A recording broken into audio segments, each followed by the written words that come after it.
भारतीय साक्ष्य अधिनियम 1872 की धारा 107 उस व्यक्ति की मृत्यु साबित करने के भार जिसका 30 वर्ष के भीतर जीवित होना ज्ञात है के बारे में प्रावधान करती है। Burden of proving death of person known to have been alive within 30 years. जबकि प्रश्न यह है कि कोई व्यक्ति जीवित है या मर गया है और यह दर्शित किया गया है कि वह 30 वर्ष के भीतर जीवित था, तब यह साबित करने का भार कि वह मर गया है उस व्यक्ति पर है जो उसे प्रतिज्ञात करता है। When the question is whether a man is alive or dead and it is shown that he was alive within 30 years, the burden of proving that he is dead is on the person who affirms it. धारा 108 यह साबित करने के भार कि वह व्यक्ति जिसके बारे में 7 वर्ष से कुछ नहीं सुना गया है जीवित है के बारे में प्रावधान करती है, परंतु ये धारा 107 का ही विस्तारक है। परंतु जबकि प्रश्न यह है कि कोई मनुष्य जीवित है या मर गया है और यह साबित किया गया है कि उसके बारे में 7 वर्ष से उन्होंने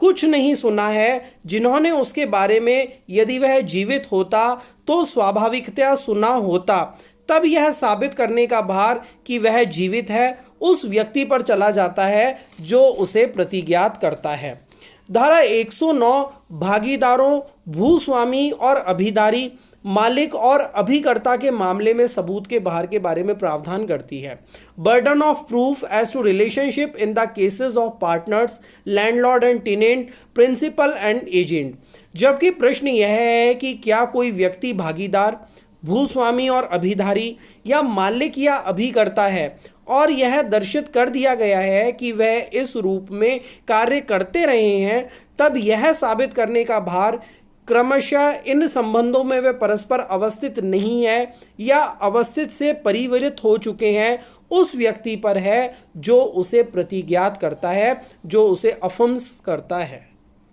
धारा 110 burden of proof as to ownership, स्वामित्व के बारे में सबूत के भार के बारे में उपबंध करती है कि जबकि प्रश्न यह है कि क्या कोई व्यक्ति ऐसी किसी चीज का स्वामी है जिस पर उसका कब्जा होना दर्शित किया गया है, तब यह साबित करने का भार कि वह स्वामी नहीं है उस व्यक्ति पर है जो प्रतिज्ञात करता है कि वह स्वामी नहीं है। धारा 111 उन संव्यवहारों में सद्भाव का साबित किया जाना जिनमें एक पक्षकार का संबंध सक्रिय विश्वास का है। Proof of good faith in transactions where one party is in relation of active confidence, जहां की उन पक्षकारों के बीच के संव्यवहार के सद्भाव के बारे में प्रश्न है जिनमें से एक दूसरे के प्रति सक्रिय विश्वास की स्थिति में है, वहां उस संव्यवहार के सद्भाव को साबित करने का भार उस पक्षकार पर है जो सक्रिय विश्वास की स्थिति में है। इस धारा में भी दृष्टांत दिया गया है कि क्लाइंट द्वारा अटर्नी या वकील के पक्ष में किए गए विक्रय का सद्भाव क्लाइंट द्वारा लाए गए वाद में प्रश्नगत है। संव्यवहार का सद्भाव साबित करने का भार अटॉर्नी या वकील पर है। दूसरा दृष्टांत है कि पुत्र के द्वारा जो हाल ही में वयस्क हुआ है, पिता को किए गए किसी विक्रय का सद्भाव पुत्र द्वारा लाए गए वाद में प्रश्नगत है। संव्यवहार के सद्भाव को साबित करने का भार पिता पर है। अर्थात धारा 111 जहां की पक्षकारों के बीच संव्यवहार में ऐसे सद्भाव के बारे में प्रश्न है जिनमें से एक पक्षकार दूसरे पक्षकार की प्रति सक्रिय विश्वास की स्थिति में है, वहां उस संव्यवहार में सद्भाव को साबित करने का भार उस पक्षकार पर है जो सक्रिय विश्वास की स्थिति में है। धारा 111 एक कुछ अपराधों के बारे में उपधारणा का प्रावधान करती है, presumption as to certain offences,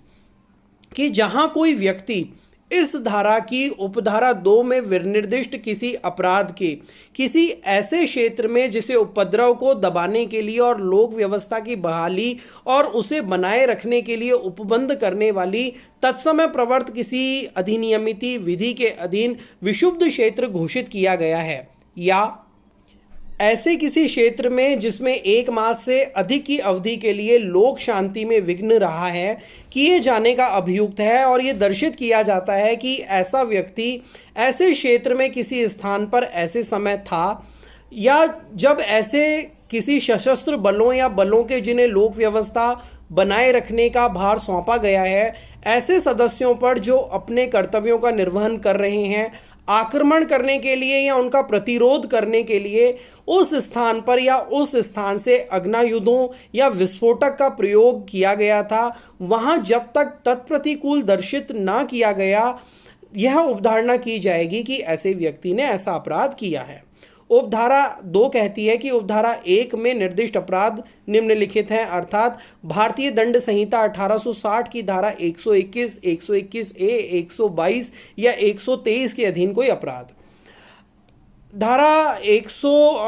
आपराधिक षड्यंत्र या भारतीय दंड संहिता की धारा 122 या धारा 123 के अधीन कोई अपराध करने का प्रयत्न या उसका दुष्प्रेरण। धारा 112 बहुत इंपॉर्टेंट है, जो birth during marriage concluding proof of legitimacy, कि विवाहित स्थिति के दौरान में जन्म होना धर्मत्व का निश्चायक सबूत है। यह तथ्य कि किसी व्यक्ति का जन्म उसकी माता और किसी पुरुष के बीच विधिमान्य विवाह के कायम रखते हुए या उसका विघटन होने के उपरांत और माता के अविवाहित रहते हुए 280 दिन के भीतर हुआ था, इस बात का निश्चायक सबूत होगा, कंक्लूसिव प्रूफ होगा कि वह उस पुरुष का धर्मज पुत्र है, जब तक कि यह दर्शित ना किया जा सके कि विवाह के पक्षकारों की परस्पर पहुंच ऐसे किसी समय नहीं थी जब उसका गर्भाधान किया जा सकता था। यहाँ पर धारा 112 के अंतर्गत 280 डेज की कालावधि बहुत महत्वपूर्ण है। किसी भी मामले में धारा 112 के अंतर्गत ऐसा कोई भी तथ्य है जो किसी व्यक्ति का जन्म उसकी माता और किसी पुरुष के बीच विधिमान्य विवाह के कायम रहते हुए या उस विवाह के विघटन के उपरांत माता के अविवाहित रहते हुए 280 दिन के भीतर हुआ था, तो वो इस बात का निश्चायक सबूत होगा कि वह उस पुरुष का धर्मज पुत्र है। परंतु इस बात को तब काटा जा सकता है जब यह दर्शित कर दिया जाए कि विवाह के समय विवाह के पक्षकारों की परस्पर पहुंच ऐसे किसी समय नहीं थी जब उसका गर्भाधान किया जा सकता था। इस बात से इस उपधारणा को, इस निश्चायक सबूत वाली बात को काटा जा सकता है। अन्यथा न्यायालय विवाहित स्थिति के दौरान में जन्म होने को धर्मस्व का निश्चायक सबूत मानता है। ये धारा 112 भारतीय साक्ष्य अधिनियम में कहा गया है।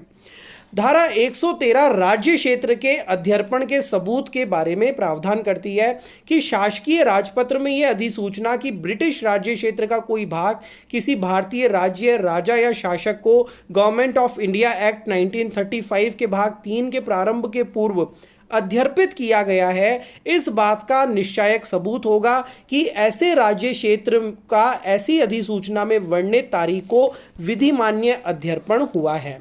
धारा 113A इंपॉर्टेंट है, किसी विवाहित स्त्री के द्वारा आत्महत्या के दुष्प्रेरण के बारे में उपधारणा। जबकि प्रश्न यह है कि किसी स्त्री के द्वारा आत्महत्या का करना उसके पति या उसके पति के किसी नातेदार के द्वारा दुष्प्रेरित किया गया है और यह दर्शित किया गया है कि उसने अपने विवाह की तारीख से 7 वर्ष की अवधि के भीतर आत्महत्या की थी, और यह कि उसके पति या उसके पति के ऐसे नातेदार ने उसके प्रति क्रूरता की थी, तो न्यायालय मामले की सभी अन्य परिस्थितियों को ध्यान में रखते हुए यह उपधारणा कर सकेगा, मैं प्रिज्यूम, कि ऐसी आत्महत्या उसके पति या उसके पति के ऐसे नातेदार के द्वारा दुष्प्रेरित की गई थी। इस धारा में स्पष्टीकरण दिया गया है कि इस धारा के प्रयोजनों के लिए क्रूरता, क्रुएल्टी का वही अर्थ है जो आईपीसी की धारा 498 क में है।